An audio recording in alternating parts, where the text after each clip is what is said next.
가끔 젊은이들이 결혼하는 결혼식장에 이제 가서 보게 되는 볼 때 제가 느끼는 그런 마음인데요. 결혼이란 것은 부부가 한 몸을 이루는 일이잖아요. 둘이 하나 한 몸 된다는 것인데 그거는 이제 성경적인 표현이지만은 성경이 아니더라도 이제 한 30년 가까이 전혀 다른 환경에서 자란 남녀가 한 가정을 이루잖아요. 사실은 대단히 엄중한 일이거든요. 한 가정을 이루어서 이제부터는 우리 함께 삶의 여정을 걸어갑시다 하는 그 확인, 그 약속이 이제 결혼식일 텐데 요즘 결혼식에 가보게 되면은 그런 의미는 좀 온데간데 없고 온갖 행사 때문에 도무지 뒤범벅이 되어버리는 그런 경우가 있는 것 같은 염려가 저에게는 들어요.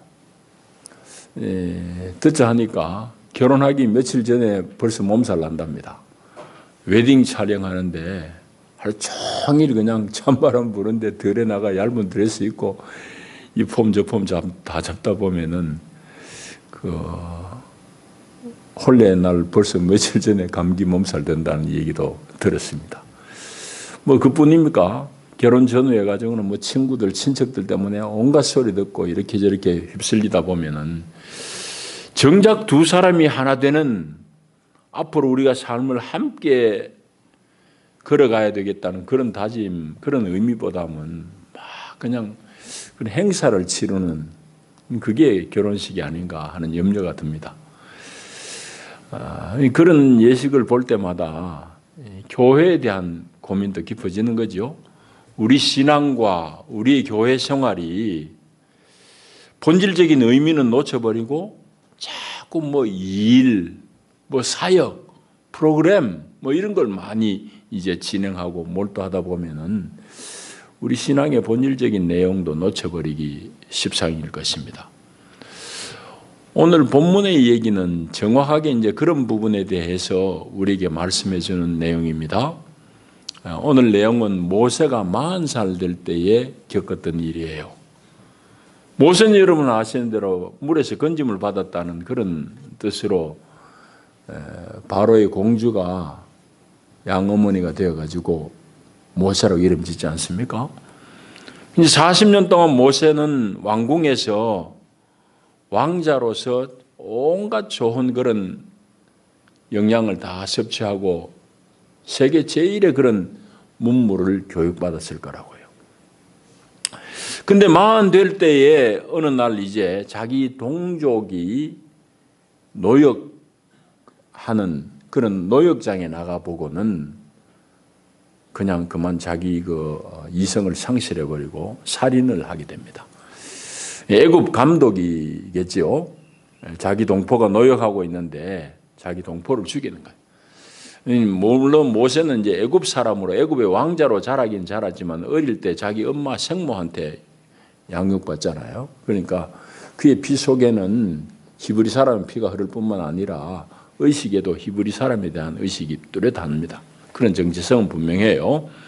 그래서 이제 여기 오늘 본문에도 보게 되면은 히브리 사람들이 싸울 때 왜 동포들끼리 싸우느냐 그런 얘기를 하는 걸 보게 되면은 모세는 자기 신분은 애굽의 왕자지만은 자기 속 의식은 히브리 사람이라는 정체성이 분명한 사람이에요. 그런데 어느 날 노역장에 가서 보니까 애굽의 감독이 히브리 사람을 패고 그냥 학대하니까 그걸 못 견디고는 애굽 감독을 죽여버린다. 죽여버리고 모래를 파고는 이제 묻어버립니다. 암매장한 거죠, 말하자면. 아무도 안 본다고 그래 했는데 다음 날 나가서 보니까 히브리 사람들끼리 또 둘이 싸우는 거야. 그 싸움에 개입해가지고 이제 뭘 좀 시시비비를 가리는데 그 중에 한 사람이 당신이 도대체 뭐냐고, 우리 재판관으로 누가 삼았느냐고. 어제 애굽 사람 죽이더니만 오늘 우리 죽일래 하고 달라드는 거예요. 모세 기가 막히잖아요. 아무도 안 본다고 그래 했는데 다음날 보니까 히브리 사람 두 사람 중에 한 사람이 그 얘기를 하는 거예요. 야, 이거 큰일 났다 싶은데 과연 바로의 귀에까지 그 얘기가 들어간 거예요. 그래 애굽 왕 바로가 이제 모세를 문초하려고 이제 모세를 잡아들이라는 소리를 듣고는 모세가 도망갑니다. 그래 도망간 것이 어디까지 간가 하면은 미디안까지 가게 돼요. 미디안 광야. 미디안은 어딘가 하면은 지금 지도로 보면 사우디아라비아입니다. 사우디아라비아. 그러니까 이집트에서 나일강 건너가지고 시나이 반도, 시내 반도잖아요. 시내 반도에서 또 더 동쪽으로 가서 사우디아라비아까지 가야 돼요. 미디안까지 가가지고 거기서 우여곡절 끝에 이제 부인을 만납니다. 미디안족 속의 제사장인 르우엘의 딸 시보라를 부인으로 맞아요. 그래가지고 거기서 이제 뭐 외로운 처지에 부인을 만나니까 얼른 혼례를 올리고 아들을 낳아요. 그 아들 이름은 뭐라고 그랬죠 오늘? 아들 이름이 게르솜입니다. 게르솜. 게르솜의 말의 뜻은 거기서 나그네가 됐다. 뭐 이런 뜻입니다. 이 나그네라고 번역된 말은 여러분들이 혹시 외국에 이제 이민을 갔다 치면 아직까지 시민권 받기 전에 영주권도 받기 전에 아주 대단히 불안정한 그런 상태의 나그네를 말합니다. 그러니까 아무런 공민권 시민으로서 자격이 없는 그냥 빌부터 사는 사람. 그러니까 모세가 얼마나 서글펐으면 자기 첫 아들 이름 낳아가지고 내가 그 꼴이다 싶어 아들 이름을 게르솜이라 지었겠습니까? 모세가 대단히 그 마음에 그 자기 신세를 한탄하는 그런 이름을 지은 거죠. 자, 그게 이제 2장의 내용인데 2장 마지막에 보면은 하나님께서 애굽에서 학대당하는 하나님의 백성들의 그 신음소리, 탄식 소리를 듣고 이제 하나님이 뒤에 역사에 개입하시는 그런 장면이 마지막에 나옵니다. 근데 여러분 23절에 보시면 여러 해 후에 애굽 왕은 죽었고 이스라엘 자손은 고된 노동으로 이렇게 탄식하고 하나님께 그 목소리 부르짖는 소리가 상달되었다고 그랬잖아요. 이 여러 해 후에 할 때에 이 여러 해라는 것은 적어도 몇 년 정도 지났을 것 같습니까? 그러니까 애굽의 바로의 학대를 몇 년 동안 받고 난 다음에라는 뜻이겠습니까? 이 여러 해 후에라는 말이.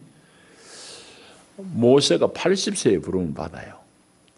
오늘 이제 자기 혈기로 애굽 그 감독을 죽이고 한 거는 40살 때예요.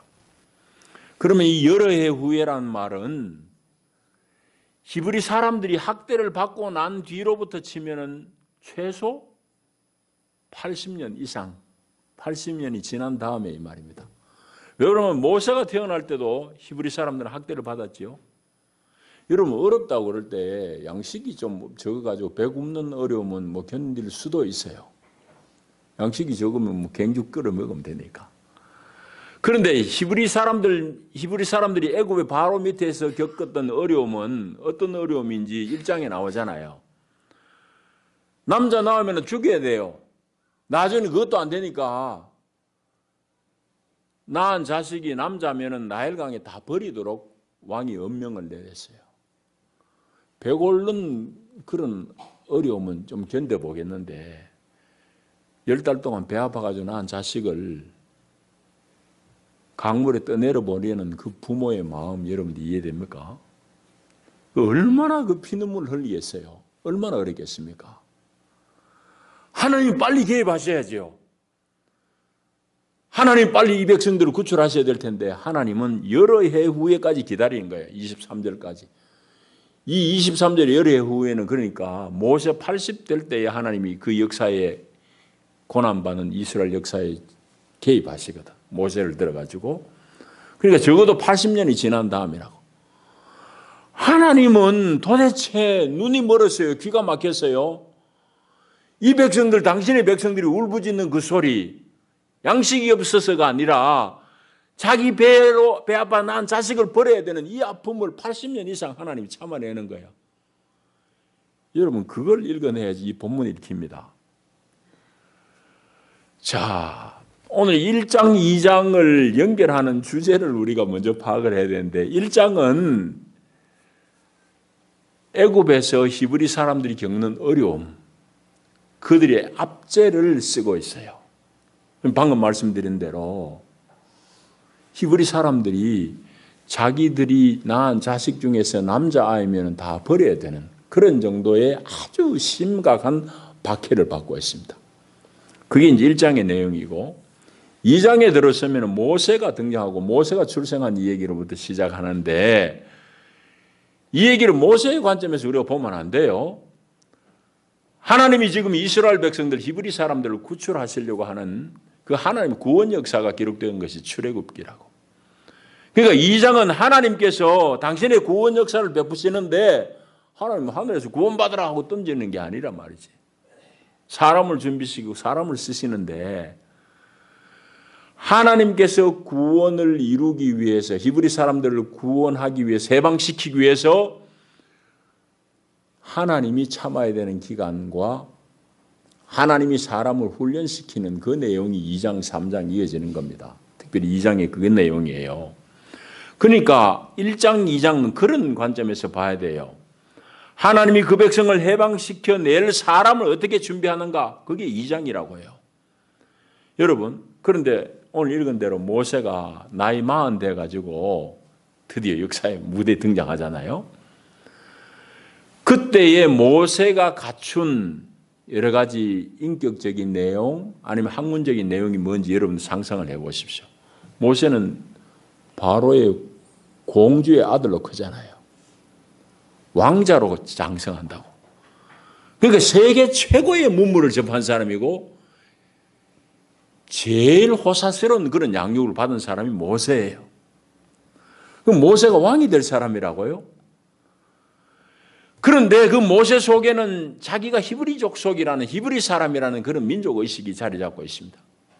그래서 40 될 때에 자기 백성들이 하나님 앞에서 해방받고 구원받아가지고 가나안 땅에 약속의 땅에 가기는 가야 될 텐데 어느 날 우연히 자기 동족이 학대받고 매 맞는 걸 보고는 분을 참지 못해가지고 애국의 감독을 죽이게 되고 그 일로 말미암아서 미디안 광야로 쫓겨나게 도망가게 되고 도망가서 보낸 세월이 여기는 안 나옵니다만은 40년에 40년. 그러니까 모세가 80살 될 때에 하나님 앞에 부름을 받는다고. 다음 장에 이제 보겠습니다만은. 그러니까 40세까지는 바로의 궁정에서 최고의 교육, 엘리트 교육을 받아요. 그럼 여러분 모세가 배운 그 지식, 지혜, 그가 가진 인간적인 능력이 얼마나 대단하겠습니까? 그래서 모세가 배운 모세가 습득한 그 능력에 대해서 사도행전 7장 22절에 이렇게 말씀하고 있어요. 사도행전 7장에 가면은 모세가 그 당시 겪었던 일들을 쭉 요약하는데 22절에는 뭐라고 쓴가 하면은 모세가 애굽 사람의 모든 지혜를 배워 그의 말과 하는 일들이 능하더라 하십니다. 지혜, 말, 능력이 능했다 이 말이에요. 대단한 능력을 가진 사람, 대단한 학습 후에 그의 능력, 인간적인 능력이 대단했단 말이에요. 그러면 그렇게 능력 있는 사람을 하나님 들어서 이제 쓰시면 될 텐데 하나님은 왜 이 모세를 저 미디안 골짜기로 보내가지고 광야로 보내가 40년 더 훈련시키는가 하는 얘기입니다. 그러니까 하나님의 관점에서는 모세가 40년 동안 궁중에서 훈련받은 이것이 필요는 하지만은 그게 충분한 조건은 못 되는 거예요. 그것을 오늘 우리 본문을 통해서 잘 봐야 됩니다. 하나님의 관점에서는 모세가 습득한 세상적인 지혜와 능력 이런 것이 필요는 하지만 절대적으로 그걸로 충분하지는 않다는 거죠. 그러면 하나님에게 충분한 건 뭐냐? 다시 말하면 하나님께 쓰임 받으려고 그러면은 어떤 사람이 되어야 되느냐는 질문입니다. 그 답이 오늘 여기 나온 거예요. 하나님이 쓰시는 사람은 어떤 사람일까? 다시 우린 창세기로 넘어갈 필요가 있습니다. 창세기에 에덴 동산에 하나님께서 아담과 하와를 두시지 않습니까? 아담 하와가 먹고 살기에 전혀 불편함이 없는 그런 환경을 다 조성했어요. 그런데 에덴 동산 중앙에는 두 나무가 있었다 했습니다. 두 나무가 어떤 나무죠? 선악과 또 하나는 잊어버렸어요. 그건 잊어버리면 안 되는데. 생명나무. 그죠? 선악과라 하는 말은 정확히 이야기하면 선악을 알게 하는 나무. 선악 지식의 나무. 또 하나는 생명나무. 이 둘이에요. 그런데 하나님께서는 무엇을 먹지 마라 그랬죠? 그거 먹는 날에는 정령 죽는다고 그랬는데 그게 나무가 뭐죠? 선악 지식의 나무예요. 선악과예요. 그런데 마귀가 뱀이 꿰는 내용이 뭔가 하면 네 그거 먹어봐라. 먹는 날에 네 눈이 밝아져서 하나님과 같이 된다. 그 말에 넘어간다고 하와가. 그리고 아담에게도 먹인다고요. 마귀의 그 말은, 뱀의 그 말은 거짓말이 아니에요. 네 그거 먹는 날에 네 눈이 밝아져서 선악을 아는 일이 하나님과 같이 된다고 그랬는데 실제로 그래 된 거예요. 그래서 창세기 3장 그간에 보게 되면은 선악과를 먹은 아담과 하와를 하나님이 에덴 동산에 쫓아내잖아요. 쫓아낼 때 하나님이 뭐라고 그러시는지 잘 봐야 돼요. 하나님이 거기서 뭐라고 그러시는가 하면은 이 사람들이 선악을 아는 일에 우리 중 하나와 같이 되었으니 이제 생명나무 열매를 먹고 영생할까 한다. 영생할까 염려된다 하면서 쫓아내요. 그 얘기는 무슨 얘기죠? 선악을 아는 일에 있어서는 적어도 삼위 하나님 중에 하나와 같이 되었다. 하나님 수준같이 되었다 이 말이 선악을 아는 일에 있어서는. 그런데 선을 쫓을 능력은 없어요. 아는 것만 하나님 수준까지 되어버려요. 그 얘기는 아담의 얘기일까요? 오늘 여러분의 얘기일까요? 우리 얘기도 돼요.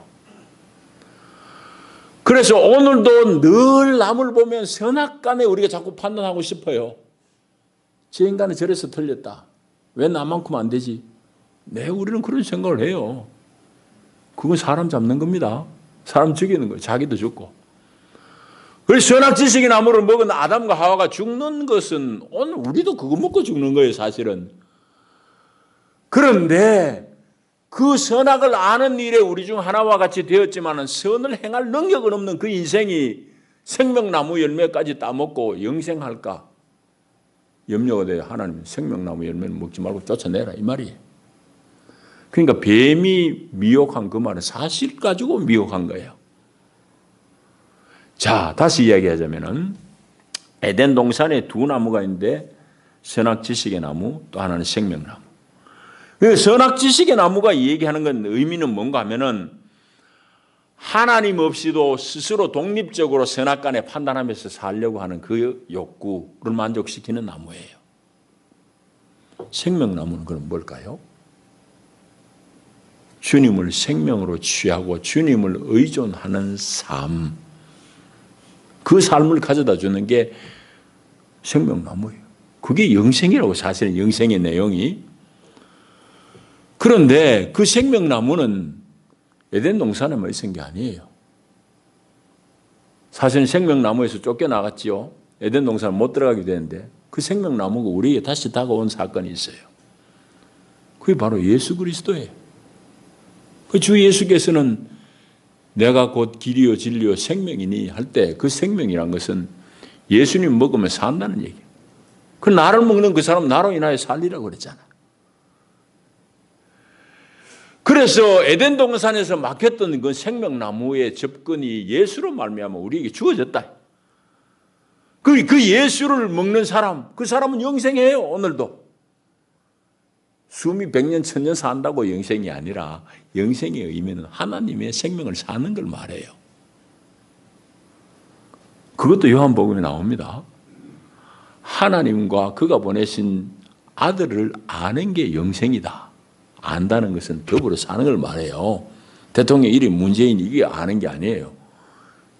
문재인이라는 사람과 인격적으로 깊은 교제를 하는 것 이게 히브리 사람들이 안다는 개념이라고. 그러니까 하나님과 그가 보낸 아들을 예수를 아는 것이 영생이라 한 것은 사실이라고. 영생의 정확한 의미예요.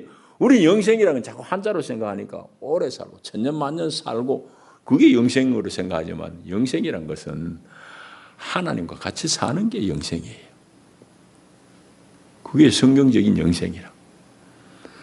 자, 그래서 생명나무라는 것은 주님을 생명으로 모시고 생명의 주로 모시고 그분에게 의존해서 사는 삶의 내용이 바로 이 생명나무.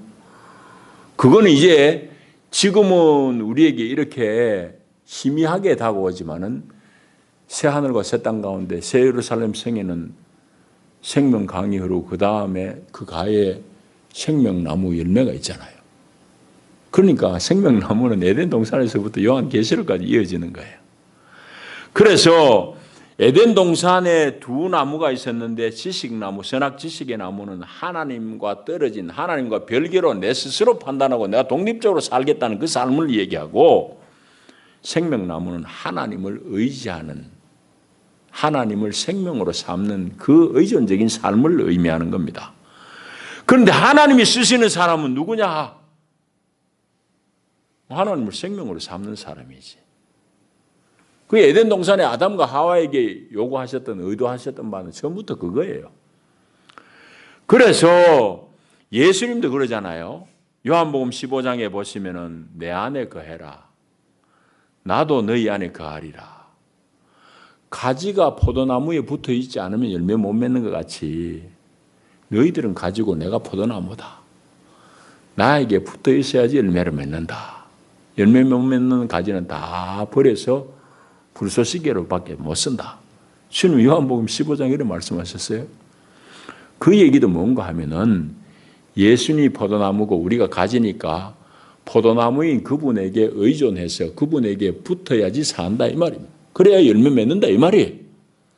그러니까 오늘 모세가 하나님 앞에 40년 애굽의 교육을 받았지만은 아직까지 모세에게 부족한 아주 본질적인 내용 하나 모자란 게 있어요. 그거는 하나님을 생명으로 취하는 그 공간을 아직까지 못 배운. 그거는 애굽의 왕궁에서 배우는 게 아니에요.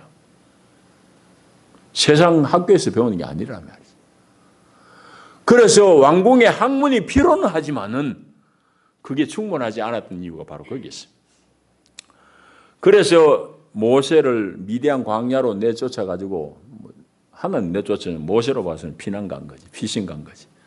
40년 동안 모세가 거기서 하나님을 뵙고 하나님을 의존하는 삶을 살도록 하나님이 훈련시키는 기간이 40년 더 걸린 거예요. 그래서 80살 된 해에 불러내는 겁니다. 여러분, 이건 오늘 우리의 얘기예요. 여러분의 얘기입니다. 그래서 하나님 앞에 쓰임받는 사람은 절대적으로 하나님에게서 떨어진 지 스스로 잘났다고 지가 능력이 있다고 하는 이 독립적인 사람을 하나님 들어 쓸 수가 없어요. 아무리 세상적인 능력, 학문적인 능력이 뛰어나더라도 하나님 그런 사람 못 써요. 그런데 오늘 우리 문제는 뭔가 하면은 하나님을 아예 모르고 부인하는 세상에서만 독립적인 사람들이 있느냐? 아니에요. 교회 안에도 그런 사람들이 들어 있어요. 교회 안에서도 많은 그리스도인들조차도 하나님과 무관하게 자기 스스로 일을 막 벌리고 일을 하려고 하는 사람들이 많단 말이죠. 그런 사람들 때문에 오늘 교회 가운데는 사실은 요란합니다. 뭐 일은 많고 사역은 많고 프로그램은 많은지 모르지만 그 가운데 하나님을 정말 누리지 못하고 하나님의 생명이 없으면 그건 다 헛개비 노름하는 거예요. 여러분, 모세가 40세 됐을 때 애굽의 학문을 닦았을 때 그 능력이 뛰어나다고 그랬잖아요. 근데 하나님 왜 그때 쓰시지 하나님 40년 더 기다렸나 이 말이죠. 방금도 얘기했듯이 하나님 요랑 없는 분이에요? 아니에요. 그 백성들이 낳은 자식들을 강에 버려야 되고 하나님 앞에 울부짖는데 하나님 그 40년 더 참으려고 그래봐요. 하나님 가슴 무너지지 않겠습니까? 근데 하나님은 40년 더 참으실 수밖에 없는 이유가 어디 있느냐? 모세가 아직 준비가 안 된 거지. 세상적으로 준비는 충분히 됐잖아요. 최고의 학문을 딱 간대. 왕실의 교육을 받은 사람인데. 그러나 하나님 앞에서는 아직 모자라는 거예요. 왜? 그가 아직 하나님을 담아낼 만한 그릇은 못 되는 거예요. 하나님을 담아낼 만한 그릇으로 만드는 기간이 40년 광야 생활이.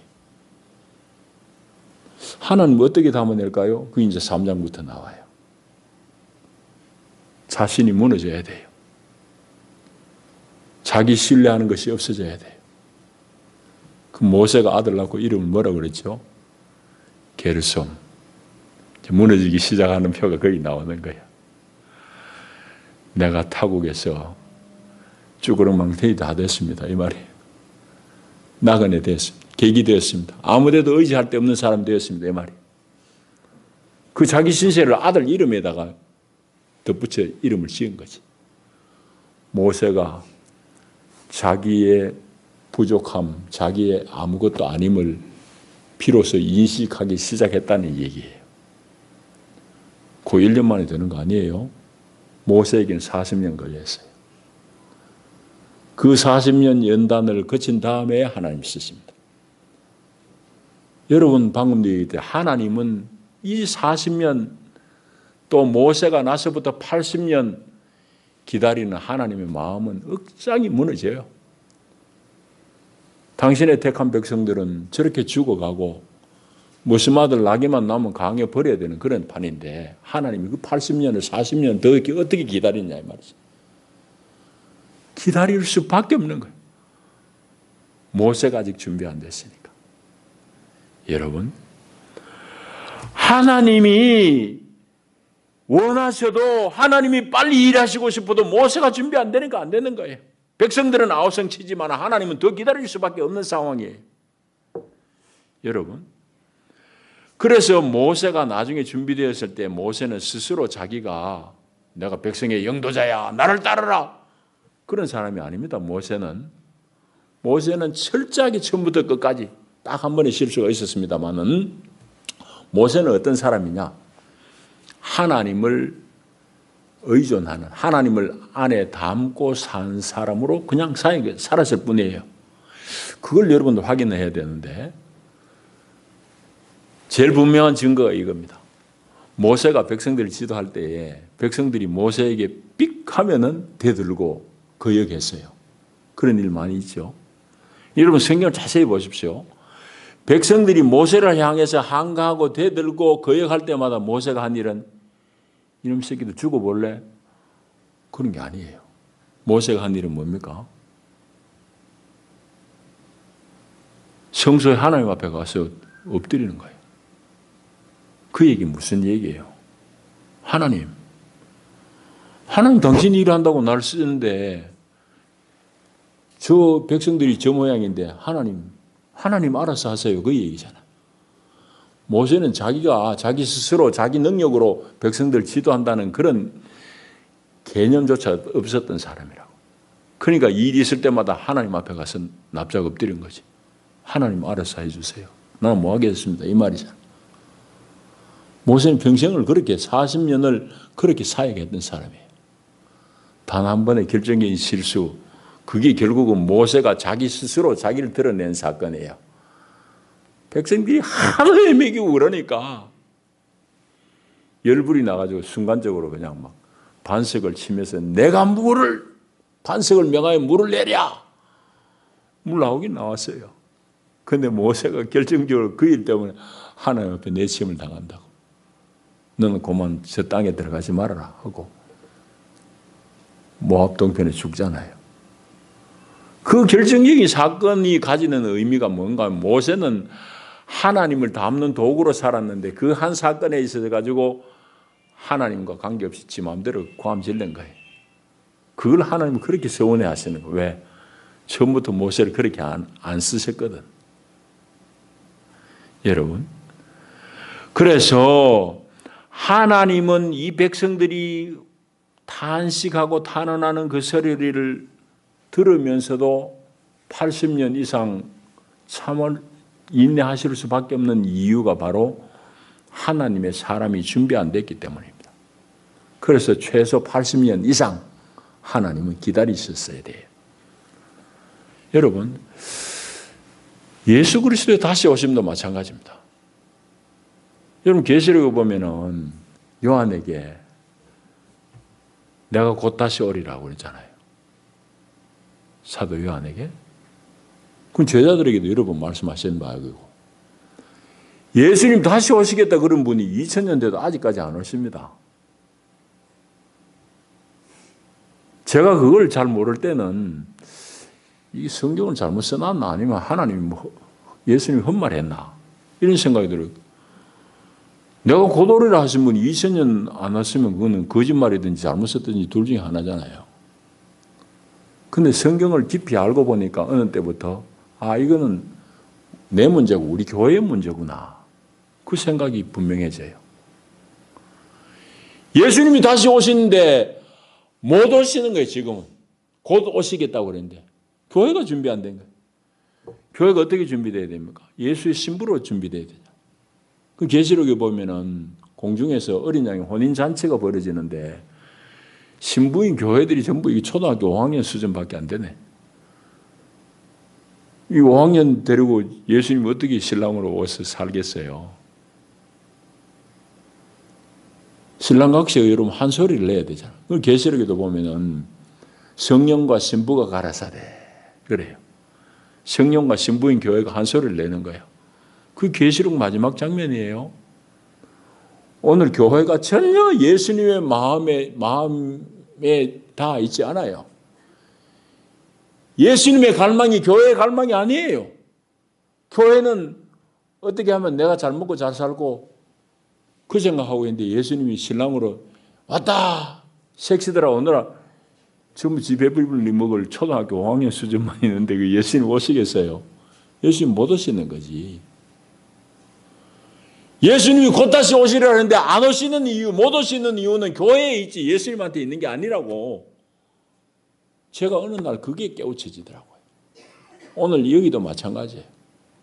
이 히브리 백성들이 탄원하고 탄식하고 하나님 앞에 하소연하지만은 하나님 80년 이상 기다려야 되는 이유 바로 그거예요. 모세가 아직 준비 안 된 거예요. 여러분, 시편에도 보게 되면은 하나님의 침묵에 대해서 아주 그냥 애끓는 그런 시인들의 시들이 많잖아요. 시편에는 그런 탄원 시들이 많아요. 주여, 원수들이 저렇게 나를 희롱하는데 언제까지 주님 가만히 있습니까? 뭐 그런 내용들이 많다고 시편에 보게 되면은 하나님은 오랫동안 당신의 때를 맞춰 기다리는 거예요. 기다릴 수밖에 없는 하나님이에요. 여러분, 하나님은 그분이 우리 아버지인데 분명히 이스라엘의 탄식에 빨리 답을 주시고 싶었을 거예요. 그렇지만은 하나님이 들어오실 만한 그릇이 되는 인물이 준비가 안 된 거예요. 덜 된 거예요. 모세가. 그래서 하나님은 40년 교육으로 모자라니까 40년 광야 인생 공부 더 하도록 기다릴 수밖에 없는 거예요. 여러분, 결국은 모세가 하나님의 생명을 담아내기까지는 광야에서의 또 다른 40년이 필요했던 겁니다. 그게 이제 3장부터 이어지는 거예요. 여러분, 이 얘기는 오늘 교회에게도 여전히 똑같은 얘기입니다. 주님은 오늘도 교회 안에서 그분의 생명을 살아낼 사람을 필요로 하고 찾고 계시는 거예요. 근데 교회는 정말 하나님의 이 거룩한 뜻, 의미를 놓쳐버리고 전부 그냥 뭐 분주한 게 분주한 거예요. 예식장에 신랑 각시가 결혼의 의미도 모르고 그냥 이쁜 웨딩 촬영만 한다고 몸살 들고 그래서 살다가 지 마음에 안 들면 다 빠이빠이 하고 그런 짝이지. 오늘 교회가. 여러분, 하나님은 그래서 오늘도 당신의 영을 불어넣어서 정말 주님의 생명으로 살아내고 사역해낼 만한 사람을 찾고 계시고 그들을 훈련시키는 거예요. 주님은 그 사람을 들어 쓰는 겁니다. 모세가 그런 거예요. 모세뿐이에요. 다 그래요. 다윗하고 사울도 결정적인 차이가 그 점에 있습니다.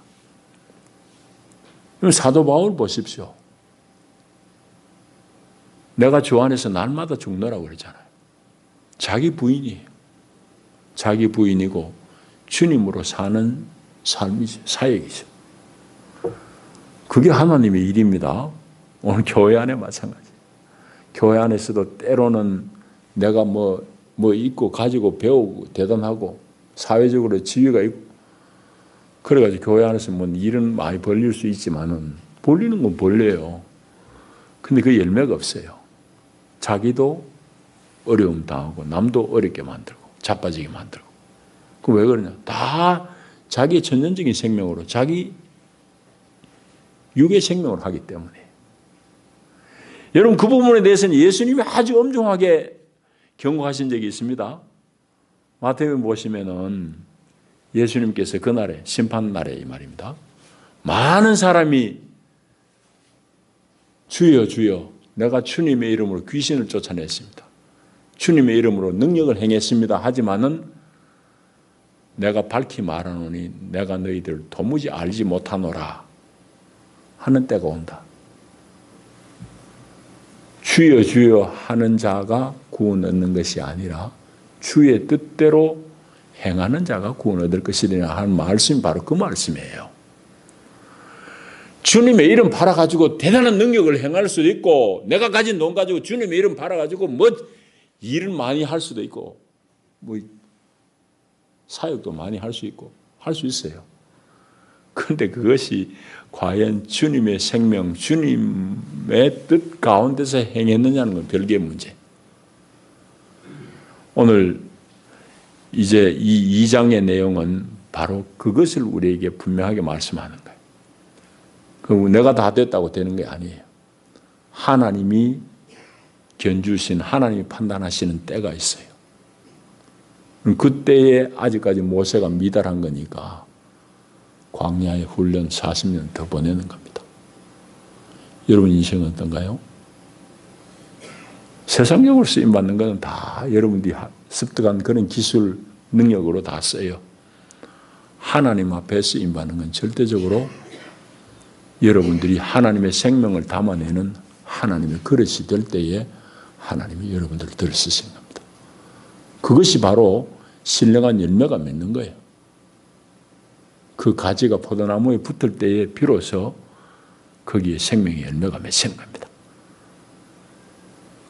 모세를 40년 동안 더 훈련시킨 하나님의 거룩한 뜻을 잘 분별하시는 여러분들이 되기를 축복합니다.